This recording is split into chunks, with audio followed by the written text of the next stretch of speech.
인사 나누고 말씀 증거하도록 하겠습니다. 인사하실 때에 주책 인생을 삽시다. 같이 인사하겠습니다. 네, 주책 인생을 삽시다. 네, 의미를 모르니까 뭔가 이게 나쁜 말처럼 들리는데요. 네, 뭐 있는 말은 아니고 제가 만든 말입니다. 네, 만든 말이고요. 정확히 말하면은 주님이 책임져 주시는 인생이라고 해서 좀 이제 신세대는 아니죠. 좀 이제 아재 개그처럼 들리겠지만 줄임말로서 주책 인생, 주님이 책임져 주시는 인생을 살자는 그런 어떤 제목으로서 제가 붙이게 되었습니다. 오늘은 이 잠언 3장 6절 말씀을 통하여서 하나님께서 책임져 주시는 인생을 살아가는 것이 무엇인지, 그리고 어떻게 하는 것이 하나님의 책임져 주심을 우리가 받으면서 살아가는지를 오늘 말씀을 통해서 나누고자 합니다. 그래서 고되고 험난한 인생길이지만 선하신 하나님의 인도하심을 믿음으로 끝까지 이 십자가의 길을 가는 저와 우리 모두가 되기를 소망합니다. 그렇다면은 하나님께서 책임져 주신다라는 것은 과연 무엇일까요? 오늘 본문 말씀을 한 번 더 같이 읽어보겠습니다. 잠언 3장 6절 말씀 같이 보겠습니다. 너는 범사의 그를 인정하라. 그리하면 내 길을 지도하시리라. 아멘. 네, 오늘 이 한 구절의 말씀인데요. 이 말씀은 그 구성을 보게 되면은 조건으로 되어 있는 앞 구절과 그 결과로, 그 어떤 대가로 나타나는 그 결과가 뒤에 등장하게 됩니다. 그래서 범사의 그를 인정하라. 그 결과로서 그리하면 내 길을 지도하시리라라고 말씀이 기록하고 있습니다. 잘 아시겠지만 범사라는 말은 모든 순간을 의미합니다. 그리고 여기서 나타나는 그는 바로 하나님이십니다. 풀어서 말한다면 모든 순간에 하나님을 인정하라라고 하는 겁니다. 그래서 그렇게 하면은 그 하나님께서 내 길을 지도하실 것이다 라는 것으로 우리가 보게 됩니다. 좀 간단하지만 이 말씀의 의미를 우리가 좀 더 깊이 있게 볼 필요가 있습니다. 의미를 좀 더 알기 위해서는 우리가 먼저 여기에 쓰인 인정하라 라는 말의 의미를 봐야 합니다. 보통 성도님들은 인정한다는 말을 언제 쓰시나요? 인정한다. 뭐 그렇게 자주 쓰진 않지만 또 그렇다고 너무 모르는 말도 아닐 것입니다. 보통 부모님이 자녀를 이렇게 좀 잘못하고 실수한 자녀를 혼낼 때 이런 말을 하죠. 네 잘못을 인정하지? 이런 식으로 할 때 이런 인정하다는 말을 쓰기도 하고요. 또 어떤 상황 가운데 이것이 참인지 거짓인지를 구분하기 어려울 때 그것이 사실이라고 인정하니? 이런 식으로 할 때에 인정하다는 표현을 하고는 합니다. 즉 무언가가 맞다는 것을 얘기할 때 보통 우리가 인정하다라는 말을 쓰는데요. 제가 사전적 의미를 찾아보니까 비슷합니다. 옳거나 확실하다고 여긴다라는 의미예요. 그러니까 옳거나 확실하다고 여기는 것을 인정이라고 하는 거죠. 그러니까 일반적인 의미로 오늘 본문 좀 보게 되면 이렇습니다. 너는 언제나 하나님께서 옳고 확실하다는 것을 여겨라. 그렇게 말해라. 고백하라. 라는 것이 너는 범사의 그를 인정하라는 것입니다. 어떻게 이 고백에 동의를 하십니까? 범사의 하나님께서 언제나 하나님께서 옳으십니다. 아멘입니까? 하나님께서 언제나 확실하십니다. 인정하십니까? 아멘인 줄로 믿습니다. 그래서 이러한 비슷한 의미로 쓰는 영어식 표현이 있습니다. 들어본 적 있을 것인데요. God is so good all the time. 그리고 all the time, God is so good 이렇게 표현을 합니다. 무슨 의미입니까? 모든 상황에서 하나님은 선하십니다. 그리고 언제나 모든 상황에서 하나님은 선하십니다라고 변함없이 하나님을 고백하는 표현입니다. 그러니까 이것은 믿음의 고백이며 오늘 본문에서도 어떻게 보면은 우리에게 어떠한 비결을 알려주는 것 같지만 이것은 한편으로 우리의 신앙의 고백이 될 수 있다는 것은 범사에 하나님을 인정합니다라는 것은 신앙의 고백이라는 것입니다. 그렇다면 그 결과는 앞서 얘기했듯이 우리의 길을 그렇게 하나님을 인정하는 자의 길을 지도해 주신다. 저는 이걸 좀 달리 표현하면 책임져 주신다라고도 볼 수 있다고 봅니다. 어떻습니까? 생각보다 간단하지요. 그 비결이라는 게 하나님을 인정하기만 하면 하나님께서 우리의 길을 지도해 주십니다. 책임져 주십니다. 어떻게 하면요? 범사에 언제나 하나님을 옳다고 확실하다고 인정하기만 하면 됩니다. 이렇게 해서 그것이 우리가 잘 되면, 인정하는 게 잘 되면 우리의 인생은 폈습니다. 그렇죠? 근데 아마 저보다 더 오랜 인생을 사시는 성도님은 아시겠지만 그 하나님을 범사에 인정하는 게 쉽습니까? 어렵습니까? 언제나 하나님을 인정하고 계신가요? 하나님 언제나 옳으시죠? 하나님 언제나 좋으시죠? 언제나 하고 싶지만 때때로 언제나 우리가 그렇게 고백하지 못하게 하는 일들이 우리의 인생 가운데 좀 있습니다. 먼저 저는 이 말씀을 좀 보다 보니까요, 뭔가 우리가 보통 보게 되는 어떤 이 논리적인 것에서는 좀 구조가 좀 이상하다는 걸 느꼈습니다. 보통 인정한다는 말은 이게 조건으로 등장하기보다는 결과로 등장하는 경우가 있거든요. 무슨 말이냐면은 예를 들어서 먼저 내가 무언가를 나한테 보여줘. 그러니까 뭔가를 해야 되죠. 그러면 내가 너를 인정할게 라고 표현을 보통 합니다. 저희가. 그러니까 내가 인정을 먼저 하는 게 아니라 뭔가 인정할 만한 뭔가 이 행동이나 어떤 증거를 보여줘야지 우리가 인정을 한다는 것이죠. 내가 틀리지 않았다는 것을 보여줘. 그럼 내가 너를 인정할게. 내가 할 수 있다는 것을 나한테 보여줘. 그럼 내가 너를 인정해 줄게 라고 우리가 보통 얘기를 하는 것이죠. 이런 논리로, 일반적인 논리로 오늘 본문을 접근하면 이렇습니다. 하나님, 먼저 하나님께서 옳으시다는 것을, 확실하다는 것을 보여주십시오. 그럼 제가 하나님을 인정하겠습니다라고 하는 게 좀 더 우리가 납득하기 편한 논리라는 것이죠. 하나님이 먼저 보여주시면 저희가 인정하는 것이 보통인데 오늘 이 잠언 3장 6절은 그렇지 않다는 것이죠. 저는 여기서 다시 한번 깨닫는 건 무엇이냐면 믿음의 사람들은 일반적인 생각으로, 일반적인 논리로서는 이 세상을 살 수 없다는 것을 보여주는 것이고, 달리 하나님이 우리에게 원하시는 것은 우리의 상식을 뒤집는 거라는 거죠. 우리가 생각하는 것 이상으로서의 삶을 살 때에 하나님의 복을 우리가 누릴 수 있는 것입니다. 그러니까 하나님께서는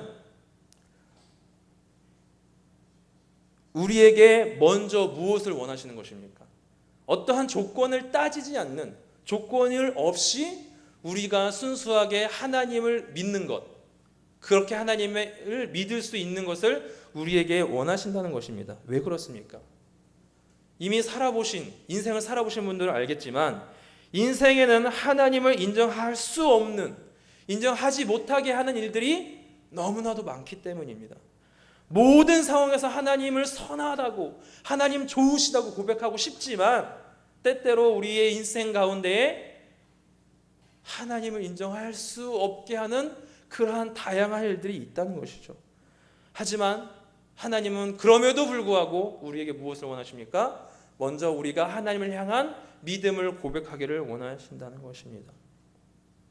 그러니까 하나님이 책임져 주시는 인생을 산다는 것은 일반적인 생각, 논리로는 안 되는 것이고요. 계산하지 않는 하나님을 향한 흔들리지 않는 믿음이 전제되어야 한다는 것입니다. 이것은 좀 한 예를 들을 필요가 있는데요. 저는 믿음의 인물 중에서 다윗을 한번 들어보겠습니다. 사무엘상 17장에 보게 되면은 이스라엘 나라와 블레셋이라는 나라가 전쟁을 하고요. 그 전쟁 가운데에는 놀라운 사건 한 개가 등장합니다. 그것은 바로 소년 다윗이 블레셋의 거인 장수였던 골리앗을 이기는 사건이 기록되는 겁니다.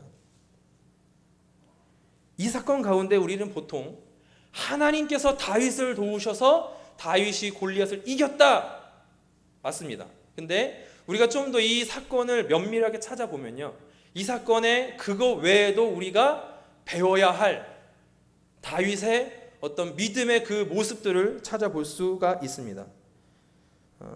보통 우리 여러분들은 이 다윗과 골리앗의 싸움의 명장면을 꼽으라면 어떤 걸 꼽으실 수 있습니까? 아마도 대개는 다윗이 물맷돌을 던져서 골리앗을 맞춰 쓰러뜨리는 그 장면이 아마 이 영어로 치면 클라이막스일 것이죠. 근데 저는 그 장면도 어떻게 보면 아주 명장면이지만 그와 못지않게 명장면이 있는데요.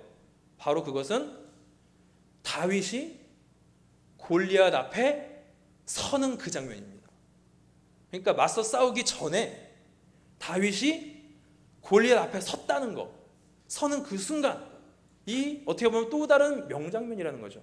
어떻게 보면 골리앗을 쓰러뜨리기 위해서는요, 그 전에 먼저 골리앗 앞에 서는 것이 있었어야 되는 거죠. 서지 않았으면 이길 수조차 없었다는 것이죠. 무슨 말이냐면 당시에 다윗에게 있어서는 그 앞에 서는 것조차도 엄청난 시련이었을 거라는 겁니다. 말도 안 되는 싸움이었죠. 이스라엘 그 어떤 성인 장수들도 그 골리앗 앞에는 나갈 수 없었습니다. 하나님, 여호와 하나님을 모욕하는, 그럼에도 불구하고 아무도 나서지 못하고 있었고요. 성인이 아니기에 전쟁에 참여하지 못했던 다윗은 그저 그 순간에 하나님을 욕되게 하는 그 골리앗을 보고, 그렇죠, 하나님의 의분을 품고 그저 나갔던 것이었다는 것이죠. 그때에 우리가 한번 생각을 해보게 되면요, 다윗에게는 어떠한 어떤 보증이 있었을까요? 하나님이 사전에 예를 들어서 다윗에게, 다윗, 네가 나가면 내가 너 이기게 해줄게, 그렇게 했다면 능히 나갈 수 있죠. 근데 다윗에게는 그러한 어떤 결과가 보장되지 않았던 상황입니다. 지금 이 사무엘상 17장에서는요, 다윗은 지금 자기가 골리앗 앞에 나가서 이기리라는 어떤 그 보장을 하나님으로부터 확증을 받지 못한 상황이었다는 거죠. 근데 그런 상황 가운데 다윗은 나갔습니다. 그렇죠? 그리고 그 가운데 다윗은 무엇을 가지고 나갔습니까? 무슨 실제적으로 물매를 들고 나갔지만 그것뿐만 아니라 다윗은 믿음을 가지고 나갔다는 것을 보여주는 구절이 사무엘상 17장 47절입니다. 함께 우리 말씀 구절을 보도록 하겠습니다. 함께 봅니다. 또 여호와의 구원하심이 칼과 창에 있지 아니함을 이 무리에게 알게 하리라. 전쟁은 여호와께 속한 것인즉 그가 너희를 우리 손에 넘기시리라. 아멘. 여기에 있는 다윗의 믿음은 무엇입니까? 이 고백 속에 나타나는 다윗의 믿음은 무엇입니까? 여호와의 구원하심은 너희들이 의지하는 칼과 창이 있지 않다. 그리고 전쟁은 여호와께 속했다. 여호와께서 원하시면 이 전쟁은 이긴다라는 그러한 믿음만을 가지고 다윗이 지금 나갔다는 것입니다. 그러니까 다윗은 그러한 하나님이심을, 하나님을 인정했던 것을 우리가 보게 됩니다. 다윗이 골리앗과의 싸움에서 이긴 것은 다양한 승리 요인이 있지만 저는 다른 것보다도 다윗이 하나님을 인정했던 것, 하나님을 인정했기 때문에 그 골리앗 앞에 담대하게 설 수 있었고 골리앗을 이기는 그러한 승리의 결과를 맛볼 수 있었다는 것입니다. 즉 인정하는 것이 다윗에게 있었다는 것입니다. 하지만 문제는 인정한다는 것. 앞서 제가 얘기했지만 과연 우리가 그렇게 인정할 수 없는 상황에서도 하나님을 인정하는 것이 쉬우냐는 것입니다. 쉽게 되지 않는다는 것이죠. 하지만 변함없으신 건 하나님은 좋으신 분이라는 것, 하나님은 선하신 분이라는 것인데 그것을 인정하지만 안타깝게도 인정해야 한다는 사실을 알면에도 불구하고 실제 삶에서는 인정을 확실하게 우리가 못한다는 것입니다. 우리들은 당연히 좋은 일이 있을 때에는 인정할 수 있습니다. 그렇죠? 물질의 복, 건강의 복, 자녀의 복을 주실 때에는 할렐루야! 하면서 우리가 외칠 수 있고요. 하나님, 오직 하나님께만 영광을 돌립니다 라고 하면서 그렇게 우리는 선포를 할 수 있습니다. 하지만 반대의 경우, 그렇죠? 아무리 성도라 하더라도, 주의 자녀다 하더라도 그 인생에는 환난이 있습니다. 시련이 있고요, 고통이 있습니다. 그때에도 동일하게 고백을 할 수 있을까요? 할렐루야, 하나님 감사합니다. 하나님의 자녀들에게도 예외 없이 실패가 있습니다. 좌절 있고 시험이 있습니다. 사업이 실패할 때가 있습니다. 불의의 사고가 날 때가 있습니다. 질병에 걸릴 때도 있고요. 원하지 않는 일들이 일어날 수가 있습니다. 이미 그것을 겪어 오셨을 것입니다. 과연 그렇다면 그런 불행 가운데에, 그런 어려운 가운데에도 하나님을 인정할 수 있느냐? 그것은 결코 쉽지 않습니다. 개인적인 예를 한번 들어보면요. 지금은 아니지만 저는 지금은 이제 교회에 이제 그 사택에 살고 있지만 결혼하기 전에 저는 부모님과 함께 살았고요. 저희 부모님들이 그 비닐하우스 화원을 하셨습니다. 그래서 비닐하우스 화원에 이제 그 합판으로 이제 방을 꾸렸어요. 그래서 거기서 이제 살았는데 아마 이제 뭐 살아보신 분들은 알겠지만 말이 방을 꾸몄다고 하지만 그것은 어떻게 보면은 사람이 썩 살기에는 좋지 않은 어떤 구조였습니다. 왜냐하면 뭐 여름에는 아무리 이게 뭐 앞 위에 이 하우스 위에다가 차광막을 치고 뭘 덮고 하더라도 더운 건 더운 거고요. 또 겨울에도 아무리 뭐 연탄을 띄우고 뭘 하더라도 입에서 이게 한기가 나올 정도로 추운 거는 추운 거였습니다. 또 제가 살면서 못지않게 힘들었던 건 뭐냐면은 항상 지금 때죠.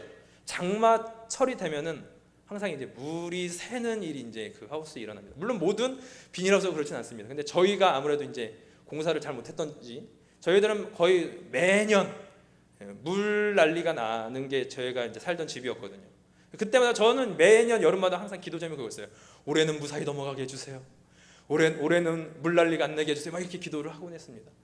그래서 뭐 그렇게 기도만 한 것도 아니라 한때에는 그것을 예방하기 위해서 뭐 이제 벽에는 이제 차수벽이라고 이렇게 막 치기도 하고 더 이게 배수로를 이제 막 열심히 공사를 해가지고 물의 피해를 안 보려고 많이 노력을 합니다. 근데 어느 해인가 그렇게 만반의 대비를 했음에도 불구하고 물이 너무나도 비가 많이 와서 넘치고 또 뭐 위에서도 물이 새고 막 이러한 일이 일어나는 거죠. 그때 제 기억으로 한 이제 새벽녘이었는데 새벽녘에 잠을 자다 그렇게 물 폭탄을 맞았어요. 물 폭탄을 맞아서 한창 물난리가 난 상황 가운데 물을 퍼내는 가운데 제 기억으로는 저도 모르게 되게 원망을 많이 했어요. 하나님을 향한 원망이기도 했지만 아니 나는 왜 이런 일을 겪는가? 한 해도 거르지 않고 왜 이런 일이 일어나고 부모님을 원망하진 않았는데 어쨌든 그런 식으로 이렇게 원망 섞인 말을 한참 한 가운데 제 옆에서 동일하게 그렇게 물을 이제 한참 퍼내고 있었어요. 네, 물을 퍼내는 가운데 제 옆에 계시던 어머니가 저한테 그런 얘기를 했어요. 세연아 그러지 마라. 그래도 감사하지 않니? 라고 얘기하시면서 그래도 물을 퍼낼 수 있는 집이 있다는 게 어디냐. 참 그때로서는 좀 이해가 좀 안 되긴 했었는데 이런 집이 있다는 것만으로도 우리는 감사할 수 있어야 한다라고 저한테 얘기를 하셨어요. 근데 저는 물론 그 상황 가운데는 그렇게 이해는 못했어요. 동의를 못했어요. 아니 이게 어떻게 감사하지? 이런 일들이 일어나는 게 어떻게 감사하지라고 했는데 이후에 제가 이제 좀 되돌아보면서 그때를 돌아봤을 때에는 그때에도 감사를 못한다면 과연 우리가 이 인생을 살아갈 수 있을까? 어머니의 어떤 그 말씀 가운데 어떻게 그때 그런 상황 가운데도 감사를 고백할 수 있을까? 뿐만 아니라 아마 우리 성도님들도 살아오시면서 감사할 수 없을 때 감사를 해본 적이 있으실 것입니다. 저는 그런 걸 보면은 어떻게 감사할 수는 없는 상황에 감사를 고백할 수 있을까? 그 비결은 무엇일까요? 그때에도 변함없다는 사실 무엇입니까? 내가 좋을 때나 나쁠 때나 기쁠 때나 슬플 때나 그때에도 하나님께서는 좋으시다는 사실 믿으십니까? 그 하나님을 인정하십니까? 바로 우리의 신앙이 그것이 필요하다는 것입니다. 환난과 시험 가운데 어떻게 하나님을 인정할 수 있는가?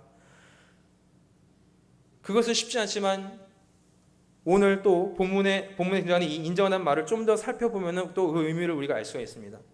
인정하다는 말에 원래 이 히브리어 단어는 이런 의미를 갖고 있습니다. 성경에서 종종 이제 알다, 하나님을 알다라는 표현을 쓸 때에 쓰이는 단어가 야다라는 단어를 쓰는데요. 이 인정하다는 말의 의미인 다예후라는 이 단어는 그 알다라는 그 야다라는 단어에서 파생이 됐대요. 그러니까 인정한다는 것은 그냥 막연하게 인정하는 것이 아니라 하나님을 더 깊이 아는 자가 하나님의 그 존재를 인정하는 것을 의미한다는 것입니다. 즉 그저 어떤 그 지식적으로 단순히 아는 것을 넘어서는, 물론 우리가 지식적으로도 하나님을 알아야 하지만 그것과 동시에 더 필요한 것은 무엇이냐면은 우리가 일상의 삶 속에서도 하나님을 경험함으로써, 하나님과 동행함으로써 알게 되는 그 하나님을 인정한다는 거라는 거죠. 그러니까 그 의미에 따라서 오늘 말씀을 또 접근하면 이렇습니다. 하나님을 인정하는데 나와 그동안 그렇게 함께 하시며 언제나 나와 하나님의 은혜 가운데 베풀어 주신 하나님을 내가 인정한다는 의미라는 것이죠. 즉 하나님을 인정한다는 것은 그만큼 하나님과의 긴밀한 관계를 유지하고 있다는 거예요. 하나님을 인정할 수 있다면 그 하나님을 너무나도 잘 아는 거예요. 그렇지 않습니까? 우리가 사람을 인정할 때, 내가 당신을 인정합니다 할 때에 그냥 막연하게 그걸 인정할 수는 없습니다.